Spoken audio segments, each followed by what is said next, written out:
Bienvenue dans ce nouveau numéro de Sous les projecteurs sur la lucarne web TV de GabonActu.com, une tribune d'expression conçue et mise à la disposition des candidats ou leurs représentants, voire des leaders des partis politiques, des acteurs de la société civile, pour tous ceux qui portent un projet pour le développement et le bonheur du Gabon.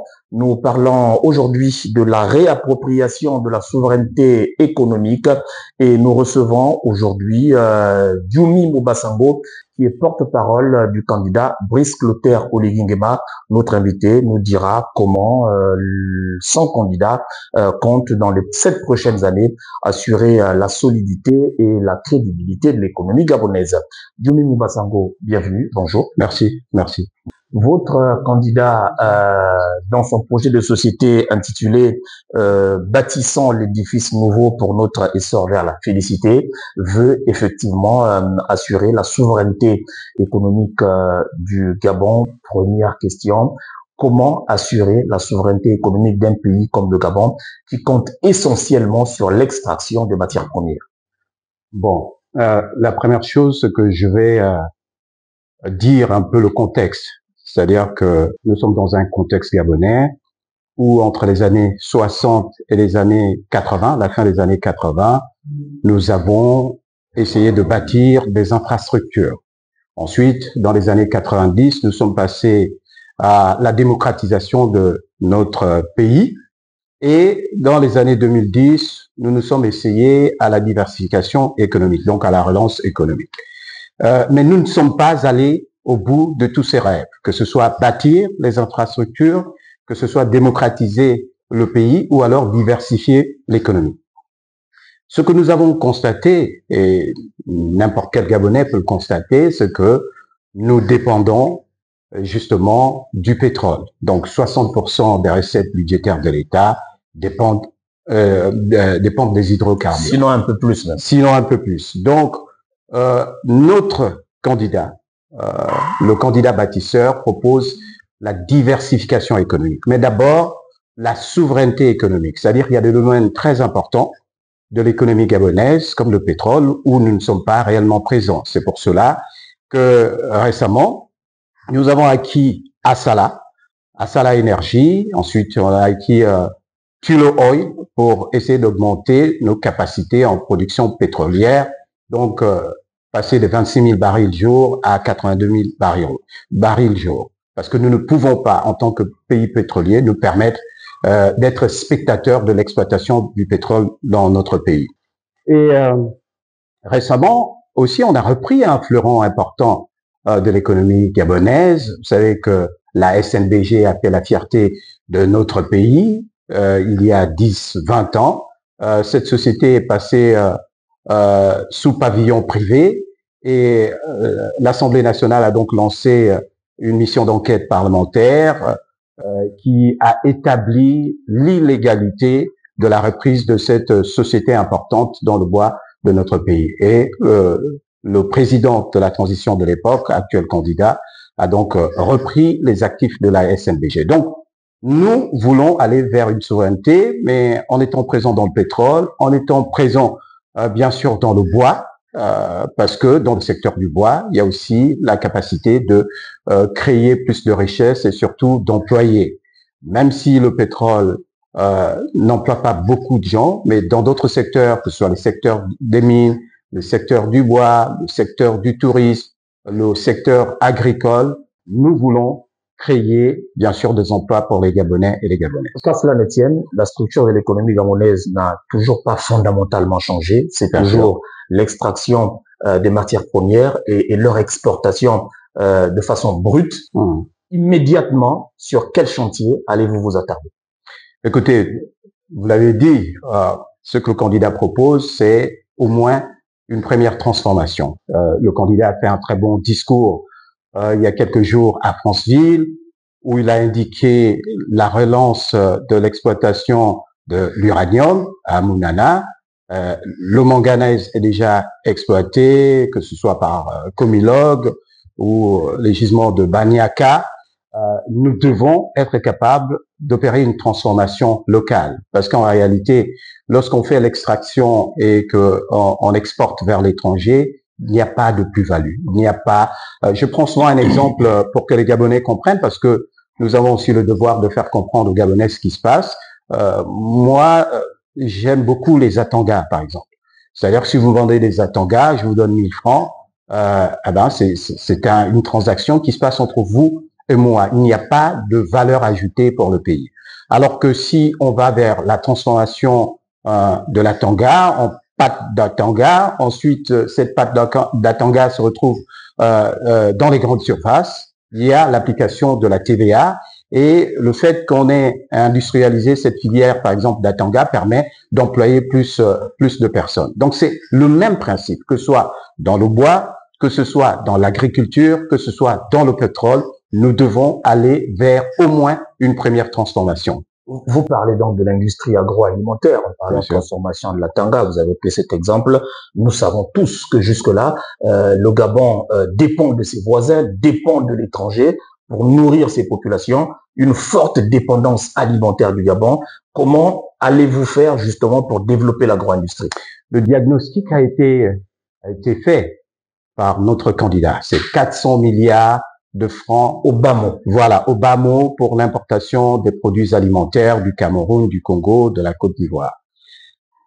Il faut aller vers une mécanisation de l'agriculture. Nous avons mis en place déjà pour la petite agriculture ce qu'on appelle le programme CATER, c'est-à-dire pour celles et ceux qui sont déjà dans l'agriculture, ils pourront donc emprunter de l'argent pour investir dans leur activité agricole.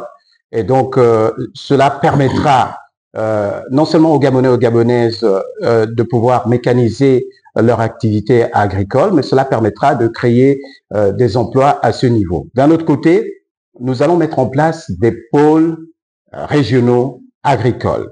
Je prends un exemple. Dans Langounier, par exemple, il y a un très grand comptoir agricole, celui de les Bambas, mais sauf que les villages qui alimentent les Bambas sont parfois enclavés. Donc, à l'occasion de cette industrialisation, si vous voulez, ou cette intensification de l'exploitation agricole dans notre pays, il va avoir des routes. En spécialisant les régions agricoles. En spécialisant les régions agricoles, il va y avoir des routes qui vont être ouvertes pour que la production qui est faite à Malinga, qui est faite à Rébé, qui est faite à Nzenzele puisse rapidement arriver à les Bambas et qu'elle soit évacuée. Et un autre problème auquel nous sommes confrontés, c'est la labellisation de nos produits, parce que parfois nos produits ne peuvent pas se retrouver dans les grandes surfaces. Je prends un autre exemple pour que les Gabonais comprennent. Un jour, je suis parti dans un restaurant. Je tais le nom par discrétion. Ensuite, j'ai commandé de la viande. Et puis, la personne qui était là en face de moi me demande avec quoi vous l'accompagnez. Et je dis, j'aimerais bien prendre du manioc. Ensuite, il me regarde et me dit, j'espère que vous plaisantez. J'ai dit non, je plaisante pas. J'aimerais accompagner mon plat de viande avec du manioc. Il y a ici des commerces qui n'admettent pas les produits gabonais. Nous allons créer un label Made in Gabon qui obligera les grandes surfaces à recevoir des produits gabonais. Parce que nous devons vendre, nous devons assurer notre autosuffisance alimentaire, nous devons garantir que les produits gabonais se retrouvent non seulement sur les étals, mais dans les grandes surfaces. Voilà. Vous avez sans doute de très bons projets. Hein. Vous avez parlé de développer l'industrie, développer l'agriculture, moderniser tous ces secteurs. Il vous faut de l'énergie, il vous faut de l'électricité. On sait que c'est un caillou dans la chaussette des dirigeants gabonais. Mais où trouverez-vous l'énergie suffisante pour faire tourner justement votre économie que vous souhaitez souveraine?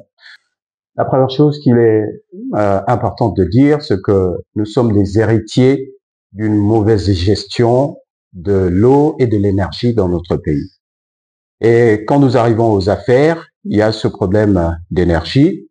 Et bien sûr, les solutions palliatives ont été prises par l'ancien président de la transition, l'actuel candidat, dans cette affaire de K-Powership dont vous avez certainement entendu parler, mais aussi l'acquisition par notre pays des générateurs électriques pour augmenter justement l'énergie au niveau du Grand Libreville qui en manque cruellement. Et donc, dans le court terme, nous allons acquérir des générateurs électriques pour alimenter la zone du Grand Libreville. Mais dans le long terme, il faudra construire des barrages hydroélectriques, il faudra aller vers Boué, parce qu'il y a ce projet dans le long terme de construire un barrage électrique au niveau de Boué. Il y a aussi l'ambition de notre pays de pouvoir construire la même chose à Momo. Et le plan énergétique de notre candidat s'étale de 2025 à 2032 parce que les questions énergétiques ne sont pas des questions du court terme. D'un autre côté, il faut améliorer la gouvernance de la SCG, qui est la principale société, sinon la seule société, qui fournit de l'énergie et de l'eau. Ce que le candidat Brice Clotaire Oligui-Nguema propose, c'est bien sûr de séparer l'entreprise qui s'occupera de l'énergie et l'entreprise qui s'occupera de l'eau pour que nous puissions mobiliser d'une part les moyens pour développer l'énergie et accroître nos capacités dans ce secteur-là, et d'autre part pour accroître nos capacités en fourniture en eau. Et surtout, dans l'esprit de notre candidat, l'eau et l'électricité doivent être un droit, non plus un luxe comme cela se passait dans les années antérieures. Voilà exactement ce que nous voulons faire. Nous avons cette ambition parce que nous comprenons les problèmes des Gabonais et des Gabonaises, et le candidat Brice Clotaire Oligui-Nguema, avec bien sûr ce projet ambitieux, veut essayer d'atténuer la souffrance des Gabonais et des Gabonaises. Vous savez aussi, Diomaye Bassango, je ne vous l'apprends pas, que la performance, la compétitivité d'une économie dépend de la ressource humaine mise à sa disposition, une ressource humaine de qualité et en quantité suffisante. C'est aussi une équation à résoudre pour le Gabon. Bien sûr, bien sûr. Par exemple, dans le cadre des pôles régionaux. Le Gabon est déjà un pays à faible démographie. Bien sûr. Les centres de formation par excellence font défaut. Il y a un problème. Il y aura peut-être un problème du capital humain derrière la souveraineté économique que vous recherchez. Non? Bien sûr. Je prends l'exemple des pôles régionaux spécialisés. Lorsqu'on met, par exemple, à Lebamba un pôle régional qui va s'occuper de la production dans la province de Langounié et celle dans la province de la Nyanga, par exemple, il faut mettre en place des écoles techniques dans ce secteur-là pour former, parce que la formation est au centre, vous l'avez dit, que nous avons un déficit démographique, donc il faut hausser le prestige du Gabon en ayant des hommes et des femmes de qualité. Donc, la formation est en bonne place dans notre programme. Bâtissons d'édifices nouveaux. Nous avons aussi fait ce diagnostic, comme d'autres personnes, que la plupart de nos enfants sont formés dans des domaines littéraires. 76% de notre capital humain à ce niveau est formé dans le domaine littéraire. Il faut aller vers des formations professionnelles. Il faut encourager les jeunes à s'inscrire dans des domaines qui sont sollicités par les industriels. Donc, il y a un débat. Il y a bien sûr cette relation permanente entre les besoins du marché et la capacité de l'État de former pour que nous allions vers des hommes et des femmes qui sont parfaitement formés pour reprendre les dossiers du Gabon dans le domaine du pétrole, dans le domaine des mines, dans le domaine de l'agriculture, dans le domaine des nouvelles technologies, parce que c'est important. Nous allons orienter les bourses prioritairement dans les domaines qui sont des domaines nécessaires pour faire vivre le marché du travail dans notre pays. C'est un principe capital en économie. Vous savez que dans tout pays, le moteur du développement, le principal levier d'une économie, c'est le secteur privé. Il se trouve que le Gabon accuse de grandes faiblesses en matière de développement, notamment des petites et moyennes entreprises. Que comptez-vous faire pour booster ce secteur-là? Bon, il y a deux options du secteur privé. Il y a le secteur privé national, c'est-à-dire celui qui est composé des entreprises gabonaises. Quand on parle de souveraineté, voilà, on va beaucoup plus s'orienter vers ce secteur-là, vers l'entreprise gabonaise tenue par des nations. D'abord, la première chose, c'est que l'État... Il faut créer des champions à ce niveau. L'État doit créer des champions à ce niveau, doit encourager à ce que les entreprises gabonaises aient des marchés. Le candidat a fait cette déclaration que dans le domaine du BTP, même si le marché principal est obtenu par une entreprise qui a un capital étranger, il faut que les sous-traitants soient des Gabonais à hauteur de 150 millions de francs CFA. Il faut créer des mécanismes d'assistance, de soutien à ces, les principaux problèmes ces opérateurs des entreprises gabonaises en la digitalisation, parce que les crises permanentes, la crise du pétrole, la crise de la Covid, ces deux crises-là ont prouvé que les entreprises qui n'étaient pas dans le domaine de la digitalisation, donc qui ne s'étaient pas dématérialisées dans leur offre, ne pouvaient pas résister. Deuxièmement, il y a des charges locatives. Quand un jeune Gabonais crée une entreprise, il fait tout de suite face aux charges locatives. Donc, je crois que l'État doit pouvoir accompagner les entreprises à ce niveau. D'un autre côté, il y a la simplification des procédures.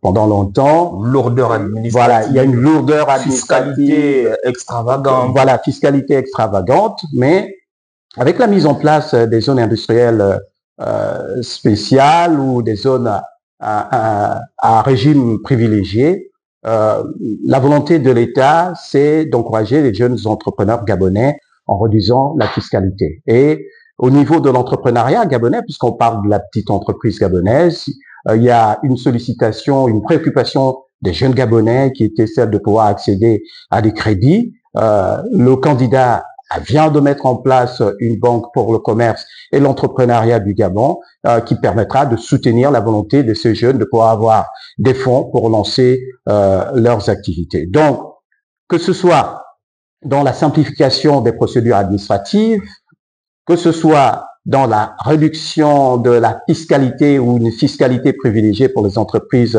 gabonaises, que ce soit dans la sécurité juridique, nous avons un vrai projet parce que en réalité, notre pays doit pouvoir redistribuer de la richesse. Et le premier moyen pour redistribuer de la richesse, c'est que les Gabonais puissent trouver de l'emploi.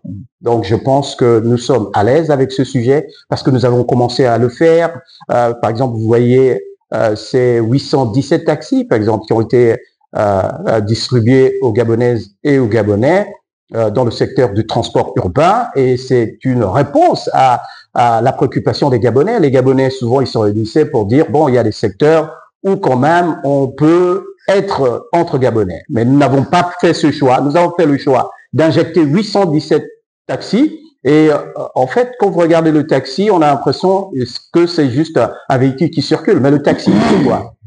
Le taxi, c'est des revenus. Le taxi, c'est la capacité d'envoyer vos enfants à l'école. Le taxi, c'est la capacité que vous avez de pouvoir accéder à une certaine forme de dignité, c'est-à-dire vous pouvez contribuer aux charges de la famille. Le taxi, c'est la capacité de pouvoir faire des économies pour accéder à une parcelle, même si à côté, au niveau de la parcelle de terre, parce qu'un homme, un Gabonais ou une femme gabonaise doit être attaché à la terre. On n'existe pas quand on n'a pas de terre dans ce pays. Le candidat que nous soutenons, Briscoe Oligui Nguema, a déjà commencé le programme Un Gabonais, une parcelle, et il y a 500 parcelles qui ont été distribuées aux Gabonaises et aux Gabonais. Dumont Bassango, une économie souveraine et compétitive suppose aussi d'assainir la gouvernance. Or, la corruption est endémique au Gabon, ce n'est un secret pour personne. Quelle solution pour freiner l'enrichissement illicite? Le problème de corruption est un problème de mentalité, mais les signaux doivent être donnés par le leader. Si vous avez un leader laxiste, eh ben, ceux qui sont responsables de l'administration, par exemple, ne peuvent être que dans cette posture-là. Vous avez le sentiment que ces 20 derniers mois, ça a changé? Je pense que puisque vous voulez que votre candidat rempile, je pense que qu'est-ce qui va changer? Je pense qu'il y a une très grande différence entre gérer une transition et gérer un pays parce qu'on est élu. Ça, c'est la première chose. Ça, la différence, c'est que quand vous gérez une transition, vous êtes mis au banc des accusés sur le plan de la communauté internationale. Alors que quand vous revenez à l'état de droit, à l'ordre constitutionnel, ce que vous avez tous les pouvoirs possibles pour développer des programmes au niveau de la réforme administrative. Il y a des audits qui ont été lancés. Nous devons aller vers la digitalisation des services de l'État parce que le problème de notre pays, c'est que les gens et certains responsables de l'administration gabonaise aiment bien avoir accès à la liquidité. Or, par exemple, dans le domaine des douanes, il est important que quand vous commandez votre voiture ou des produits, vous pouvez payer en ligne. Comme ça, l'argent que vous déversez dans ce domaine-là va directement au Trésor. On peut mettre en place des guichets uniques sectoriels. C'est la volonté du candidat dans son programme de réforme sur le plan administratif. Et toujours dans ce sens-là, pour redonner à l'État aussi une certaine forme de souveraineté, il y a la décentralisation, c'est-à-dire la compréhension des problèmes de proximité des Gabonais et des Gabonaises pour que les collectivités locales puissent être à même d'impulser un développement au niveau de ces territoires-là. Mais la question de la formation est importante. La question de l'exemplarité est importante. Et la première institution à être exemplaire au niveau de l'État gabonais, c'est le président. Lorsque vous élisez un président qui a eu des affaires, qui s'est rendu coupable de mensonges ou qui s'est rendu coupable de détournement ou qui a fait preuve de laxisme à un moment donné, vous renvoyez un message qui encourage dans le sens de la corruption. Or, et le vôtre n'a pas d'affaires? Non, je ne pense pas. Sinon, on aurait parlé de cette affaire. Personne, jusqu'à présent, dans cette campagne, n'a dit que le candidat Brice Clotaire Oligui Nguema a une affaire particulière. Alors, au pas de course, le temps joue déjà contre nous, Diomaye Basango. Et c'est très différent des autres candidats. Et comment, je ne vous le fais pas dire, et comment comptez-vous financer tous ces projets, toutes ces réformes avec une dette aussi colossale et qui s'alourdit d'année en année? Bon, encore une fois, c'est un héritage. La dette est un héritage. C'est vrai que nous avons emprunté aussi, mais la question n'est pas d'emprunter, la question est ce qu'on fait de ce qu'on emprunte. Est-ce que cet argent est utilisé à bon escient? Est-ce qu'il y a une certaine forme de transparence? Parce que quand on met des mécanismes de transparence, que ce soit dans l'administration, dans la gestion de projet, quand on met des mécanismes de contrôle, comme la mission du CTRI qui passe de chantier en ce moment, on peut dégager des marges. Et tout ce que nous faisons doit être inscrit dans la loi de finances. La loi de finances permet d'avoir des lignes budgétaires très claires et il faut exercer un contrôle citoyen. Ça veut dire que vous allez en même temps agir et sur les recettes propres, c'est-à-dire la fiscalité, et sur l'emprunt, c'est ça? Nous avons déjà commencé à agir sur les recettes propres. Vous voyez, il y a ce qu'on appelle l'optimisation des recettes de l'État. La Direction générale des impôts a publié un très bon rapport où il y a eu quand même des recettes qui tranchent avec ce qui se faisait. Et la transparence, l'ancien ministre de l'économie, Maïs Mouissi, publiait des bulletins tous les trimestres qui montraient quels étaient le niveau de recouvrement de telle régie financière, que ce soit la Direction générale des impôts, que ce soit la douane. Il faut qu'on aille vers la transparence. Le problème de notre pays, c'est que nous avons longtemps géré ce pays sans insister sur les conditions de transparence, alors que là, sur le projet que nous proposons, nous allons effectivement être transparents avec les Gabonais. Cela veut dire que si on emprunte de l'argent pour financer une route, cet argent doit être dédié au financement de cette route, parce que nous savons qu'au bout de la route, il y a la capacité de sortir les minerais, il y a la capacité de sortir des produits agricoles. C'est ce que nous appelons les pôles régionaux spécialisés. Parce qu'en même temps que vous avez une activité économique quelque part, il faut être capable de connecter et de lier les villes. Donc, le projet, par exemple, de la route entre Francéville et Libreville est un bon projet qui permettra de désenclaver des zones, mais qui permettra aussi à des petites structures économiques de s'installer tout le long de la route. Donc, la transparence est au centre de notre projet. Les audits vont être mis en place, les guichets uniques sectoriels vont être mis en place, et à partir du moment où vous mettez ces mécanismes, il y a de l'argent à récupérer un peu partout dans notre pays. Diomaye Basango, nous vous remercions d'être passé sur cette tribune sous les projecteurs sur la lucarne web TV de GabonActu.com. Vous avez édifié ce que votre candidat propose aux électeurs pour assurer la réappropriation de la souveraineté économique du pays. Peut-être que nous avons oublié de vous poser une question ou d'évoquer une préoccupation qui vous tient particulièrement à cœur et sur laquelle vous aimeriez sommairement revenir pour effectivement garantir aux électeurs que Brice Clotaire Oligui Nguema c'est celui qui assurera la prospérité économique du Gabon. Vous avez cette caméra en face de vous. D'abord, la première chose que je voudrais dire à mes compatriotes, c'est que nous ne proposons pas simplement un projet, mais nous avons commencé à travailler.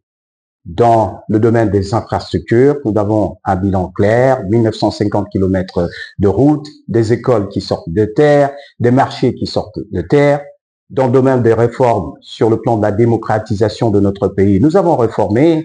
La première réforme a été celle de la Constitution gabonaise, la Cour constitutionnelle, l'Assemblée nationale. Sur le plan de l'économie, on vient d'en parler, nous réapproprions notre économie avec la souveraineté économique. Nous avons racheté Assala, Tullow Oil. Maintenant, les Gabonais doivent savoir que nous sommes à l'heure des choix. Nous devons non seulement voter pour un projet cohérent, mais aussi un homme exemplaire. Et je voudrais vous dire que pour le connaître, et je pense que les Gabonais peuvent en faire le témoignage, c'est un homme qui a du cœur, c'est un homme pragmatique. Nous ne sommes pas ici pour développer des discours creux qui ne suivent pas ou qui ne se suivent pas d'action. Brice Clotaire Oligui Nguema a l'ambition, parce que c'est un grand patriote, de reformer le pays, de développer le pays et de partager la richesse nationale aux Gabonais et aux Gabonaises. Et ça fait une grande différence entre s'occuper des Gabonais de façon effective et discourir à longueur de journée. Voilà.